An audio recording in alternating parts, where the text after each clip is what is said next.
Oke, Assalamualaikum warahmatullahi wabarakatuh. Jumpa lagi bersama saya. Kita akan melanjutkan pembahasan minggu lalu tentang tekanan. Hari ini kita akan membahas tentang tekanan zat cair. Tekanan zat cair, kita awali dengan pertanyaan, pernahkah kamu berenang? Nah, ketika kamu berenang, apakah ketika di dalam air dadanya terasa sesak? Nah, biasanya kalau kita berenang, dada kita akan terasa lebih sesak daripada ketika kita ada di permukaan air. Hal ini terjadi karena adanya tekanan. Nah, tekanan yang timbul di dalam air tersebut disebut dengan tekanan hidrostatis. Tekanan hidrostatis itu terjadi jika ada di dalam air. Coba perhatikan gambaran berikut ini.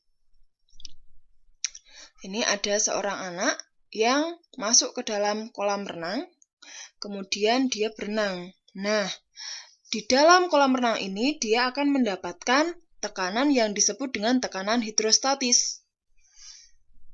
Semakin dalam dia berenang, dia akan mendapatkan tekanan yang semakin besar.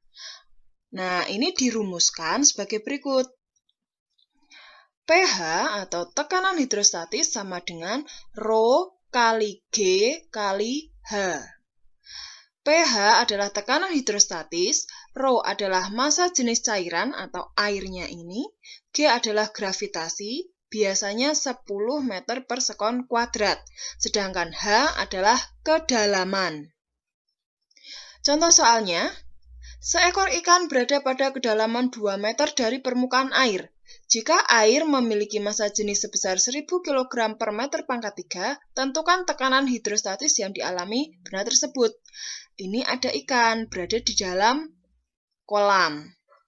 Nah, kedalaman itu diukur dari atas permukaan sini sampai ke titik itu. Jadi dari sini sampai sini namanya kedalaman.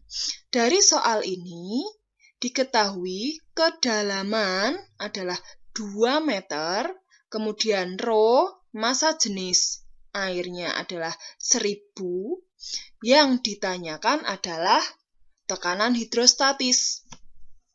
Kita tuliskan rumusnya. pH sama dengan Rho kali G kali H. Rho-nya sudah ada 1000. G-nya berapa? Kalau tidak diketahui di soal, G itu pasti 10. Masukkan ke dalam rumus ini. 1000 kali 10 kali H2. Kita kalikan akan diperoleh 20.000 PA atau 20.000 Pascal. Jadi tekanannya 20.000 Pascal. Oke, selanjutnya kita membahas hukum Archimedes. Pernahkah kalian bermain gendong-gendongan di dalam kolam renang? Kira-kira lebih berat mana ketika kita menggendong teman kita di dalam kolam renang dengan menggendong di atas kolam renang? Tentu saja akan lebih berat kalau kita masih di atas atau di udara. Tapi ketika di dalam air, kita akan merasa lebih ringan. Kenapa bisa terasa lebih ringan? Karena benda yang masuk ke dalam air akan mendapatkan gaya ke atas atau gaya apung. Nah, gaya itu bisa disebut juga dengan gaya Archimedes. Nah, ini gambarannya ya. Ketika kita memasukkan benda, kita akan benda itu akan mendapatkan gaya ke atas atau gaya apung. Fa atau gaya apung itu besarnya adalah berat benda di udara ketika kita masih di udara dikurangi dengan berat benda di dalam air. Ini ya. Jadi berat benda di dalam air sama dengan berat benda di udara dikurangi dikurangi gaya apung. Fa itu gaya apung, Ba itu berat benda di air, Bu itu berat benda di udara. Ketika di air, kita akan merasakan lebih ringan. Nah, ini ya, bunyi dari hukum Archimedes. Jika benda dicelupkan ke dalam zat cair, maka benda itu akan mendapatkan gaya ke atas yang sama besar dengan berat zat cair yang didesak oleh benda tersebut. Atau bisa dituliskan dalam rumus, Fa sama dengan Rho C kalikan G kalikan VCP. Fa itu gaya apung atau gaya Archimedes atau gaya angkat. Kemudian, Rho C adalah massa jenis cairan. G adalah gravitasi, V, Cp adalah volume benda yang tercelup. Contohnya seperti ini. Sebuah benda yang volumenya 900 meter pangkat 3 dimasukkan ke dalam air, ternyata yang tercelup hanya 1/3 bagiannya, berarti yang tercelup sedikit, tidak semuanya. Jika massa jenis zat cair 1100 kg per meter pangkat 3 dan gravitasinya 10 meter per sekon kuadrat, tentukan gaya angkat yang dialami benda. Dari soal diketahui yang tercelup hanya 1/3. 1/3 dikalikan volumenya total 900. Jadi yang tercelup hanya 300. Kemudian rho C, massa jenis cairannya 1100. Gravitasinya 10. Yang ditanyakan FA, gaya angkat. FA sama dengan rumusnya kita tuliskan. Kita masukkan angkanya, rho C 1100, G 10, VCP-nya 300. Sorry, ini salah tulis ini ya. Harusnya 300. Nah, kalau dikalikan hasilnya seperti itu. Ini salah tulis, ini harusnya 3. Nah, ini ada posisi benda di dalam air. Ada yang terapung, kemudian ada yang melayang, ada yang tenggelam.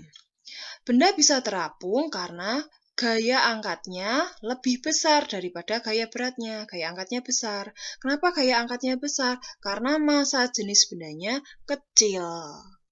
Kemudian, benda bisa melayang kalau gaya angkatnya sama dengan berat bendanya. Atau bisa juga terjadi karena rho benda, massa jenis benda sama dengan massa jenis air.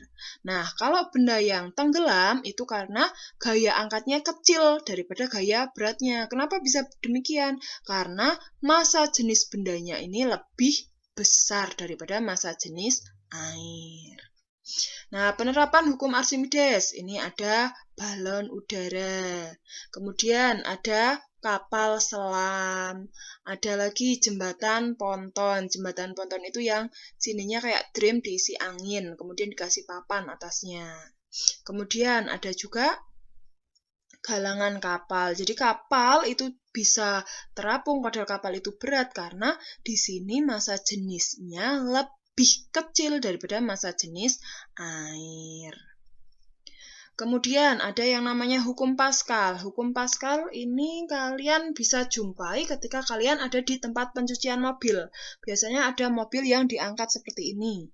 Ini menerapkan prinsip dari hukum Pascal. Hukum Pascal itu berbunyi, tekanan yang diberikan pada ruang tertutup akan diteruskan ke segala arah. Gambarannya seperti ini. Nah, ini kalau ada tekanan, dia akan meneruskan ke segala arah. Ketika sini yang kita tekan, nanti mobilnya akan naik karena mendapatkan tekanan. Nah, rumus hukum Pascal adalah sebagai berikut. Ini ya gambarannya ya, ketika di satu sisi di penampang yang kecil ini kita tekan, dia akan meneruskan sampai ke penampang yang satunya. Rumusnya F1 per A1 sama dengan F2 per A2.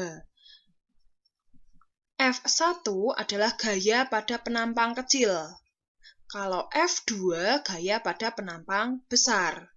Kalau A1 itu luas penampang kecil, A2 adalah luas penampang besar. Ini sering kita jumpai pada pengangkat mesin yang ada di tempat pencucian mobil. Penerapan hukum Pascal, ini ada mesin pengangkat mobil, ada pompa hidrolik, ada pengepres hidrolik, ada tensimeter. Nah, ini contoh soal hukum Pascal. Sebuah dongkrak hidrolik memiliki luas penampang kecil 0,5 meter persegi dan luas penampang besar 2 meter persegi. Digunakan untuk mengangkat benda yang gaya beratnya 2000. Berapa gaya yang harus diberikan pada penampang kecil untuk mengangkat benda tersebut? Ini ya gambarannya ya. Di sini diberi beban 2000. Kalau beban itu biasanya diletakkan di penampang yang besar. Diketahui penampang kecil A1 0,5, A2 2 meter persegi, F2 itu bendanya yang akan diangkat diletakkan di tempat yang besar 2000. Kita disuruh mencari gaya pada penampang kecil F1. Masukkan rumusnya.